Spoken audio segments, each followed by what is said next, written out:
Big boss Malayalam season 7 ഇന്നത്തെ weekend episode കണ്ടോണ്ടിരുന്നപ്പോൾ ഞാനൊരു കാര്യം ആലോചിക്കുകയായിരുന്നു. എല്ലാത്തിനും തുടക്കം അനുമോളിൽ നിന്നുമായിരുന്നു. അനുമോളാണ് ഈ ഒരു തീ ശരിക്കും കത്തിച്ച് വിട്ടത്. അതിനൊരു തിരി കൊളുത്തിയത് അനുമോളാണെന്ന് നമുക്ക് നിസ്സംശയം പറയാനായിട്ട് പറ്റും. അവിടുന്നാണ് ഈ ഒരു വിഷയം ആളിക്കത്തി ഇപ്പൊ ഒരു വീക്കെൻഡ് എപ്പിസോഡിൽ വരെ ലാലേട്ടന്റെ മുന്നിൽ വെച്ച് വരെ അക്ബറും ഒനീലും ആര്യനും ഒക്കെ തമ്മിൽ ഒരു ഫൈറ്റ് നടക്കാനായിട്ടൊരു കാരണമാവുന്നു. അനുമോൾ എന്ന് പറയുന്ന ആ ഒരു കണ്ടസ്റ്റന്റ് എത്രമാത്രം വലിയൊരു കോണ്ടന്റ് ആണ് ബിഗ് ബോസിന് കൊടുത്തത് എന്നുള്ളത് നമുക്ക് ഇതിൽ നിന്ന് തന്നെ മനസ്സിലാവും. അത്രയും എന്താ പറയാ, മികച്ച രീതിയിലെന്ന് പറയാനായിട്ട് പറ്റില്ല, കാരണം ഇത് ആ രീതിയിൽ അത്രയും സെൻസിറ്റീവ് ആയിട്ടുള്ള ഒരു വിഷയമാണ്.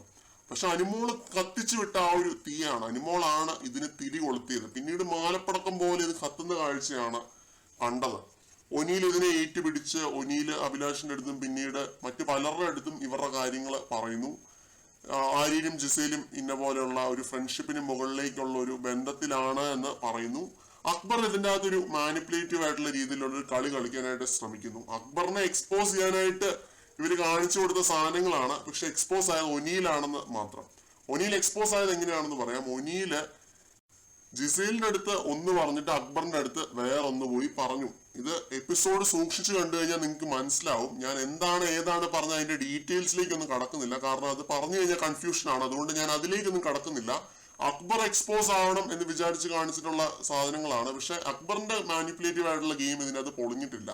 ഒനീലിന്റെ കളിയാണ് ഇതിൻ്റെ അകത്ത് പൊളിഞ്ഞതെന്നാണ് എനിക്ക് ഫീൽ ചെയ്യുന്നത് എപ്പിസോഡ് കണ്ട സമയത്ത്.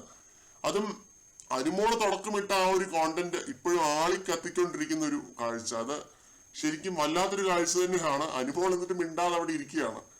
അപ്പോ ജിസേൽ എനിക്ക് എന്ന് പറയുന്നുണ്ട് അത് അന്ന് ലാലേട്ടൻ ഒത്തുതീർപ്പാക്കിയ സോൾവ് ആയ ഒരു കേസാണ് എന്ന് പറയുന്നുണ്ട്. പിന്നെ ലാലേട്ടൻ പറയുന്നുണ്ട് നമ്മളൊരു ഗെയിം കളിക്കുന്ന സമയത്ത് അത് ഡേർട്ടി ഗെയിം കളിക്കണോ സാധാരണ പോലെയുള്ള നല്ല ഗെയിം കളിക്കണോ എന്നുള്ളത് നിങ്ങൾക്ക് തീരുമാനിക്കാം. ഒരു ഗെയിം എന്ന് പറയുമ്പോൾ അതിനകത്ത് കോൺഫിഡൻസ്, ഇൻഡിവിജ്വാലിറ്റി, പിന്നെ ഒരുപാട് കാര്യങ്ങളുണ്ട്, ഒരുപാട് നോംസ് ഉണ്ടെന്ന് ലാലേട്ടൻ പറയുന്നുണ്ട്. അപ്പോൾ ഇതൊക്കെ അനുസരിച്ച് നിങ്ങൾക്ക് വേണമെങ്കിൽ ഗെയിം കളിക്കാം, അല്ലെങ്കിൽ ഡേർട്ടി ഗെയിം കളിക്കാം എന്ന് പറയുന്നുണ്ട്. ഇത് തന്നെയാണ് ഒരു പ്രേക്ഷകൻ എന്ന നിലയിൽ എനിക്ക് പറയാനുള്ളത്. അനുമോൾ 20-ാമത്തെ ദിവസവും മറ്റേ തുടക്കമിട്ട് ആ ഒരു ഗെയിമേ ഇപ്പോഴും ഉള്ളൂ, അല്ലാതെ അതിനപ്പുറത്തേക്ക് വേറൊരു കളി ഇല്ല ഇവർക്ക് ആർക്കും. കൂടുതൽ അപ്ഡേറ്റുകളുമായിട്ട് വീണ്ടും കാണാം.